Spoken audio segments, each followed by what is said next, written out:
Hello बच्चों, क्या हाल चाल? बढ़िया। तो आज की इस क्लास में हम क्लास 12 हिंदी व्याकरण के बारे में बात करने वाले हैं, जो आपका रस छंद अलंकार आता है आपको बोर्ड एग्जाम में 6 नंबर का। अगर आज आप ये क्लास एंड तक वॉच करते हो तो आपका 6 नंबर बिल्कुल पक्का होने वाला है। मैं डेफिनेटली दावे के साथ बोल सकता हूं। बस आपसे एक छोटी सी रिक्वेस्ट, अगर आपने इस क्लास के ऊपर क्लिक किया है तो आप इस क्लास को एंड तक वॉच करिएगा एंड अपने सभी दोस्तों इसी मित्रों शेयर कीजिएगा, क्योंकि आज की जो क्लास है ना बहुत ही इंपॉर्टेंट होने वाली है क्लास 12 छात्रों के लिए। तो चलिए आज की क्लास को हम स्टार्ट करते हैं। 6 नंबर बिल्कुल पक्का होगा। ट्रिक के साथ आपको कुछ भी याद करने को नहीं बोला जाएगा, रट्टा मारने को नहीं बोला जाएगा। एक ही वीडियो आपका सब कुछ क्लियर होगा। 6 नंबर बिल्कुल पक्का होगा, क्योंकि आईएमपी टॉपिक है, ये बोर्ड एग्जाम में जरूर आता है, सबको पता है, मुझे बताने की जरूरत तो है नहीं। चलिए आज की इस क्लास को हम स्टार्ट करते हैं। अपने सभी दोस्तों यहाँ शेयर कर दीजिएगा फटाफट, ठीक है। यहाँ पे देखिए रस 2 नंबर का आता है भाई, ये डेफिनेटली आज की इस वीडियो से क्लियर होने वाला है। और यहाँ पर देखिए क्या है भाई, छंद, ये भी 2 नंबर का आता है। छंद भी 2 नंबर का आता है, रस भी 2 नंबर का आता है, 4 नंबर हो गया। और यहाँ पे देखिए क्या है भाई, अलंकार, अलंकार भी आता है भाई 2 नंबर का। 6 नंबर बिल्कुल पक्का होने वाला है। ट्रिक के साथ, आपको रट्टा मारने को नहीं बोला जाएगा, ट्रिक के साथ याद होगा। 6 नंबर आज की एक क्लास अगर आप पूरा वॉच करते हो तो आपका 6 नंबर पक्का हो जाएगा, मैं ये दावे के साथ कह सकता हूँ। अब ज्यादा बकवास नहीं करूंगा क्योंकि समय ऑलरेडी नहीं है आपके पास भी और मेरे पास भी। चलिए क्लास को स्टार्ट करते हैं। पहला हमारा है क्या है भाई, पहला हमारा है हास रस। हास रस से पहले हम देखेंगे। हास रस में आपको याद करने को नहीं बोलूंगा, मैं आपको ट्रिक बताऊंगा, आपको सिर्फ वो ट्रिक को अप्लाई करना है, वो आप बोर्ड एग्जाम में लिखकर आ जाओगे। यहाँ पर देखिए हास रस का अस्थायी भाव हास होता है। चलिए मैं आपको समझाता हूँ कैसे क्या करना है। यहाँ पर देखिए मैंने हास रस का डेफिनेशन लिख रखा है। हास रस का अस्थायी भाव हास है, जहां हास नामक अस्थायी भाव विभाव अनुभाव और संचारी भाव से सहयोग करता है, हास रस कहलाता है। अब इसमें आप ट्रिक कौन सा लगाओगे? देखिए आपको कुछ भी नहीं करना है, आपको जो देख रहे हो ना यहाँ पर लिखा है हास, और आपको यहाँ पर देखिए लिखा है हास रस। आपको सिर्फ यही चीज को नोटिस करना है। यहाँ पर देखिए क्या है, हास रस का अस्थायी भाव हास है। अगर आपको करुण रस का लिखना है तो यहाँ पे लिखोगे आप करुण रस का अस्थायी भाव शोक है, जहां शोक नामक अस्थायी भाव विभव अनुभव संचारी भाव सहयोग करता है, करुण रस कहलाता है। सिंपल है भाई। हास रस का अस्थायी भाव हास है, जहां हास नामक अस्थायी भाव विभव अनुभव और संचारी भाव से सहयोग करता है, हास रस कहलाता है। और आप इसका उदाहरण देखो, अभी मैं आपको ट्रिक बताऊंगा कैसे आपको क्या करना है। उसका उदाहरण देखो, अभी आपको कितना मजा आएगा, क्या ही बोले आप। उदाहरण देखो, शीश पर गंगा से भुजनी भुजंगा से हास्य को दंगा भवन नंगा के विवाह में। कितना लाजवाब, कितना शानदार उदाहरण मैं आपके लिए लेकर आया हूँ। आपको एग्जाम में बैठते ही आपको याद आ जाएगा। मैं आपको रट्टा मारने को नहीं बोलूंगा। अब आपको देखिए इसे याद कैसे करना है उसके बारे में हम बात करते हैं। देखिए जो ये है ना हास रस करुण रस, हास रस करुण रस है, और क्या कौन सा रस है, वीर रस है, इसके बारे में भी आपको पता चलेगा। देखिए आपको जो ये हास रस है, आपको इसे याद कैसे करना है। आपको कुछ भी नहीं करना, आपको इसे 5 बार लिखना है और इसे आपको 5 बार पढ़ना है।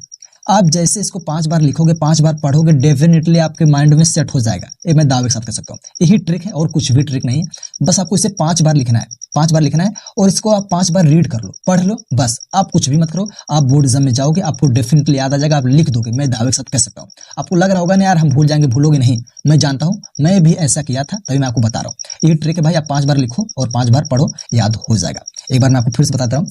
हास रस का अस्थायी भाव हास है, कितना सिंपल है भाई। हास रस का अस्थायी भाव हास है, जहां हास नामक अस्थायी भाव विभव अनुभव और संचारी भाव से सहयोग करता है, हास रस कहलाता है। उदाहरण शीश पर गंगा से भुजनी भुजंगा से हास्य को दंगा भवन नंगा के विवाह में। बहुत ही सिंपल है। आप लोगों को मुझे लग रहा है कि अभी याद हो गया होगा, मुझे लग रहा है आपको अभी याद हो गया होगा। यहाँ पर देखेंगे अब हम करुण रस, जो आप देख रहे हैं यहाँ पे डेफिनेशन, सेम यही डेफिनेशन है करुण रस का। अभी देखना कैसे क्या होता है। यहाँ पर देखिए करुण रस का डेफिनेशन है ये। यहाँ पर देखिए करुण रस का अस्थायी भाव शोक है, करुण रस का अस्थायी भाव शोक है। और देखिए हास रस का अस्थायी भाव हास है, करुण रस का अस्थायी भाव शोक है, जहां शोक नामक अस्थायी भाव विभव अनुभव और संचारी भाव से सहयोग करता है, करुण रस कहलाता है। समझ में आया कि नहीं आपको?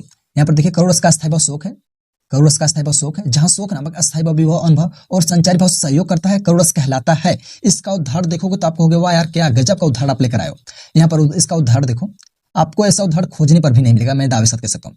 हे खग मृग हे मधुकर श्रेणी तुम देखी सीता मृगनयनी, हे खग मृग हे मधुकर श्रेणी तुम देखी सीता मृगनयनी। कितना सिंपल और कितना इजी उदाहरण है, आपको कहीं पर भी एक खोजने पर भी नहीं मिलेगा। नहीं खोजोगे तो मिल जाएगा, थोड़ा ज्यादा बोल दिया मैं, उसके लिए सॉरी। यहाँ पे देखिए यही था, मैंने आपको दिखा दिया कि आपको कैसे क्या करना है। अब आपको इसे याद कैसे करना है, सेम वही मैं आपको बता रहा हूँ कि आपको इसे 5 बार लिखना है और 5 बार पढ़ना है। आपके माइंड में सेट हो जाएगा और आपको कुछ भी नहीं करना है। मैंने आपको बोल दिया कि आपको 5 बार लिखो, 5 बार पढ़ो, याद हो जाएगा, बस। आपको कुछ भी नहीं करना है। करुण रस क्या है? करुण रस का अस्थायी भाव शोक है, जहां शोक नामक अस्थायी भाव विभव अनुभव और संचारी भाव सहयोग करता है, करुण रस कहलाता है। बस सिंपल है भाई। अब हम देखेंगे अगले टॉपिक और। अब यहाँ पे देखिए बी रस है भाई, बी रस, बी रस का अस्थायी भाव उत्साह है, जहां उत्साह नामक अस्थायी भाव विभव अनुभव संचारी भाव से सहयोग करता है, बी रस कहलाता है। सिंपल है भाई, कुछ है इसमें, कुछ भी नहीं है। जो मैंने आपको हास रस में बताया, जो मैंने आपको करुण रस में बताया, सेम वही है। एक बार फिर से डेफिनेशन को मैं रिपीट करता हूँ।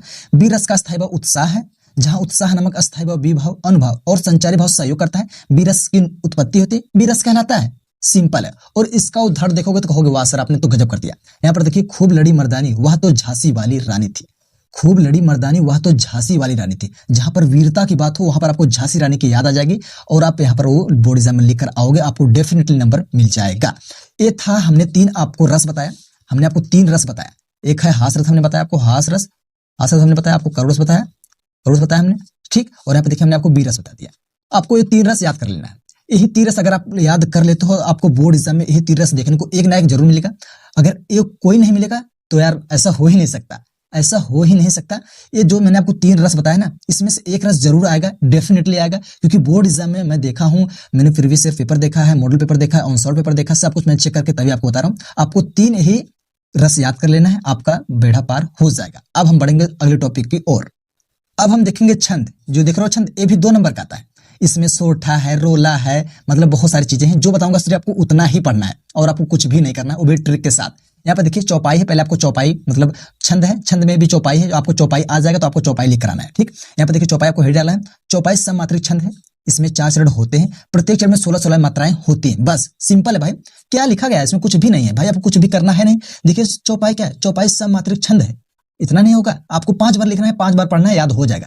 चौपाई सममात्रिक छंद है, इसमें 4 चरण होते हैं, प्रत्येक चरण में 16-16 मात्राएं होती हैं। उदाहरण देखिए, आप जो देख रहे हो ना, एक लिखा है ना, एक, इसको हम बोलते हैं लघु।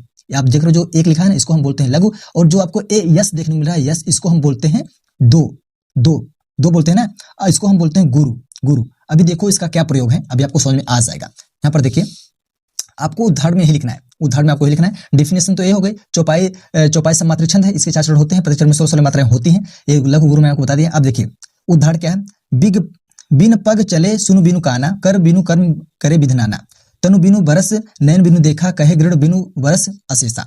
अब देखिए भाई, इसका जो मात्रा आपको कैसे लगाना है, यहाँ पर देखिए, जहां पर आपको छोटी ई दिखे वहां पर आपको 1 लगाना है, जो एक ना ये मात्रा है, आपको 1 लगाना है। जहां पर आपको कुछ भी ना दिखे, मतलब सिर्फ आपको जैसे यहाँ पर ना है तो आपको 1 लगाना है। जहां पर देखिए यहाँ पर पा है, आपको 1 लगाना है, गा है तो 1 लगाना है, जैसे यहाँ पर देखिए चा है तो आपको 1 लगाना है। जहां पर देखिए एक की मात्रा आ जाए, जहां पर एक की मात्रा है, जहां पर बड़ी की मात्रा आ जाए, जहां पर बड़ों की मात्रा आ जाए, और जहां पर उड़ौआ रा आ जाए, जहां पर एक की मात्रा आ जाए, वहां पर आपको 2 मात्रा लगाना है। 2 मानी यस, आपको जो दिख रहा है इसे गुरु बोलते हैं, आपको इसे 2 मात्रा लगाना है। और यहाँ पे देखिए क्या है, प्रत्येक चरण में 16-16 मात्राएं होनी चाहिए। यहाँ पर देखिए हम गिनते हैं कितना कितनी मात्राएं हैं। यहाँ पर देखिए 2, 2, 4, देख रहे हो ना, 2, 2, 4। यहाँ पर देखिए 2, 6, 2, 8, 2, 10, 2, 12, तो कितना हो गया, 16 हो गया ना भाई।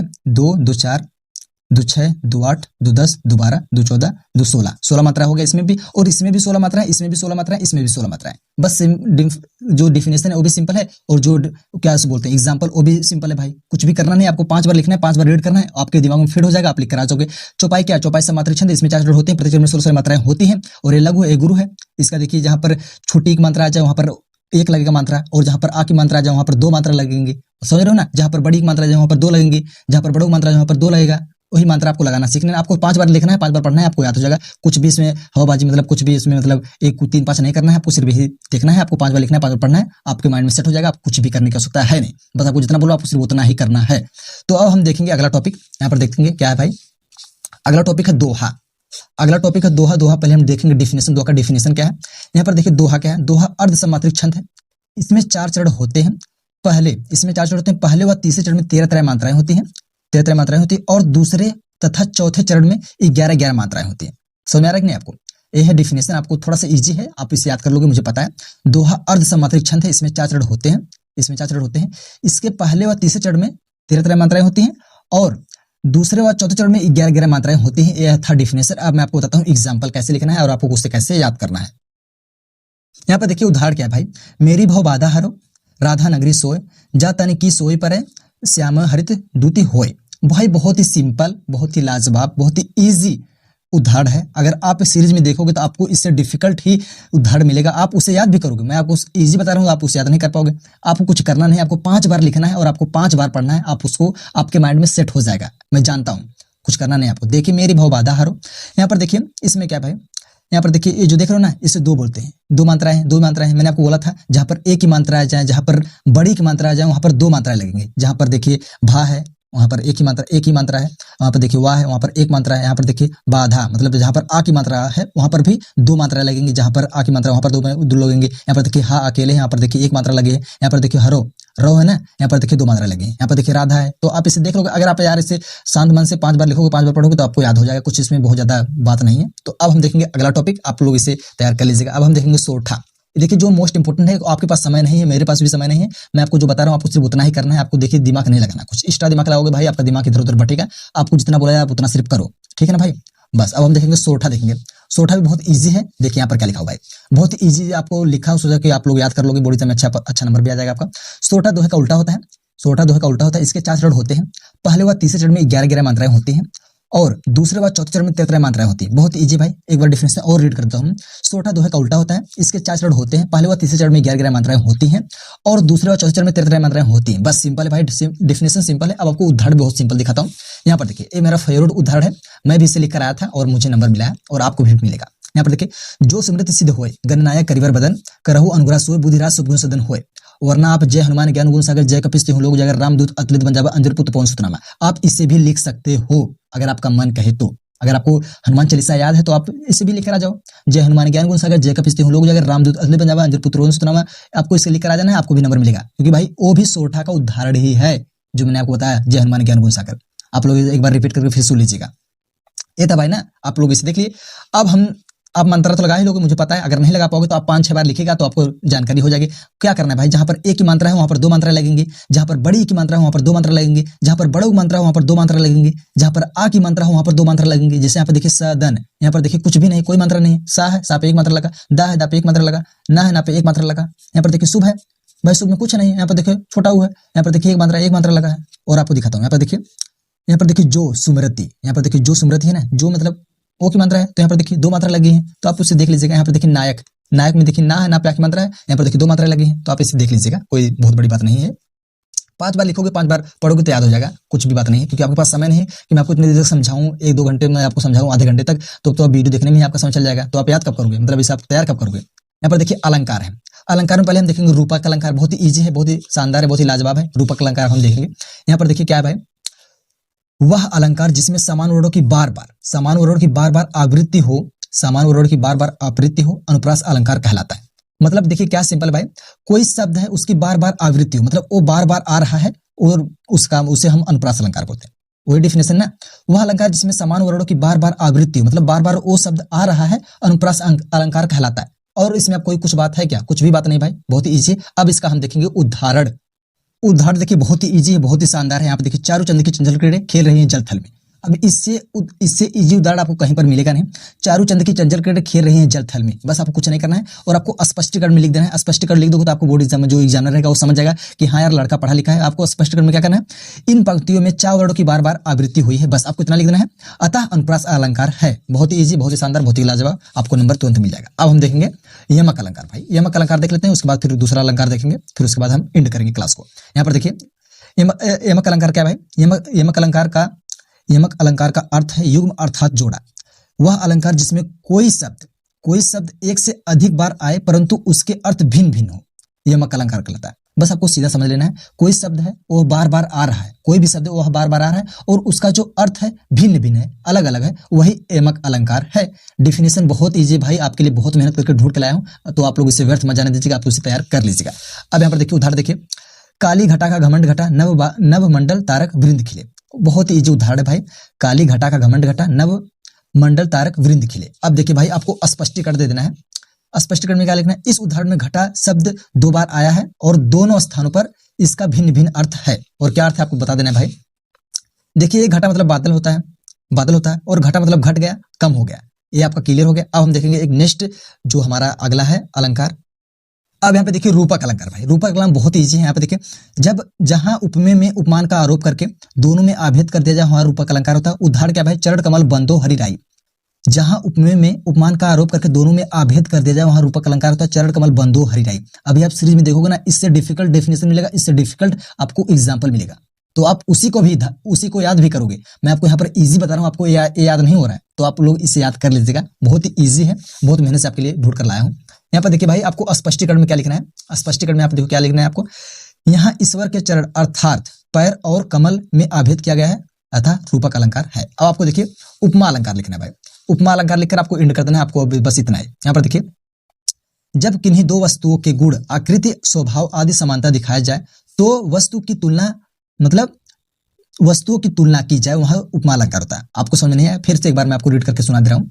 देखिए जब किन्हीं 2 वस्तुओं के कोई 2 वस्तुएं हैं उनके गुण आकृति स्वभाव आदि की समानता दिखाया जाए 2 भिन्न भिन्न वस्तुओं की तुलना की जाए, उपमा अलंकार है। यहाँ पर देखिए जैसे आपको समझ लेना है, यहाँ पर देखिए क्या भाई, हरिपद कोमल कमल से। हरि मतलब कौन है? भगवान है। पद मतलब पैर।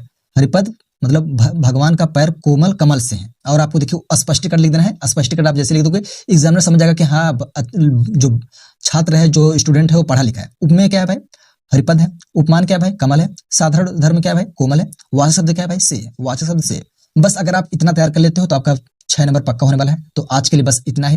मिलेंगे आपसे एक नेक्स्ट क्लास में। तो अगर आपको तैयारी करना है तो सब्सक्राइब कर लीजिएगा। अगर आपको ए पीडीएफ चाहिए जो मैंने आपको दिखाया है, अगर आपको ए पीडीएफ चाहिए तो आप मेरे टेलीग्राम पर चले जाएगा, लिंक दे दिया डिस्क्रिप्शन बॉक्स में। टेलीग्राम ज्वाइन कर लीजिएगा, आपको वहां पर ए पीडीएफ मिल जाएगा। तो आज के लिए बस इतना ही। मिलेंगे आपसे नेक्स्ट क्लास में। अब तक के लिए जय हिंद।